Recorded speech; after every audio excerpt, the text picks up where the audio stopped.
আসসালামু আলাইকুম রহমতুল্লাহি ওবারাকাতু। পাপ পাপ জীবনের মর্ক মুছে দেয়। রিজিকের ইলম, আমল, আনুগত্য, মোট কথা দিন দুনিয়ার যাবতীয় বরকত কেড়ে নেয়। এই জন্য দেখবেন পাপীদের জীবন বরকত শূন্য। তাদের দিনদারিতায় না আছে বরকত, না দুনিয়াদারিতা। এভাবেই সৃষ্টির পাপ করার কারণে জমিনও তার বরকত হারায়।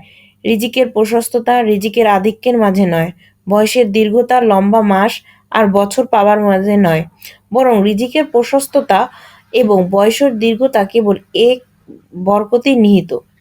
রিজিক ও হায়াতের বরকত হারানোর পিছনে যদি কাউকে দায়ী করতে হয়, তাহলে আল্লাহর অবাধ্য হওয়াকে দায়ী করুন।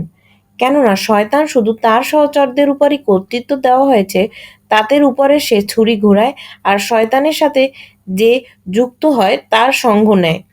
সে নির্ধাত বরকত হারায়। এই জন্য খাওয়া পানহার, কাপড় পরিধানে, বাহনে আরোহণকালে ও সহবাসের সময় আল্লাহর নাম নিতে বলা হয়েছে। বরকত আল্লাহর নামই, তার স্মরণ শয়তানকে হাঁটিয়ে দেয় এবং বরকতের বারিধারায় নামায়। পথ রোধ করার মতো কেউ তখন থাকে না। জীবনে বরকত, রিজিকের বরকত, ইলম ও আমলের বরকত হারানোর মূলে আছে পাপ, যা মারাত্মক প্রভাবশীল। যে সময়টা আপনি আল্লাহর অবাধ্যতায় কাটালেন, যে অর্থ সম্পদ, দেহ, শক্তি, যশ, খ্যাতি, জ্ঞান, গরিমা এবং আর কৃতকর্মের মাধ্যমে তার অবাধ্যতায় লিপ্ত হলেন, তার সবগুলোই অযথা নষ্ট করলেন। আপনার অর্জন তীরে এসে তরি ডোবার মতো।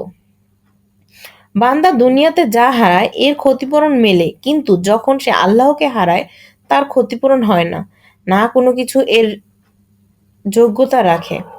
কাজে প্রকৃত জীবন তাকেই বলা হবে যে জীবন আল্লাহর আনুগত্যে কেটেছে। সত্যিকারের সম্পদ, শক্তি, সম্মান, জ্ঞান আর ভালো কাজ সেটাই যা আল্লাহর আনুগত্যের অংশ। আসসালামু আলাইকুম রহমতুল্লাহি ওবারাকাতু। ভিডিওটি ভালো লাগলে লাইক, শেয়ার, সাবস্ক্রাইব করবেন। আসসালাম।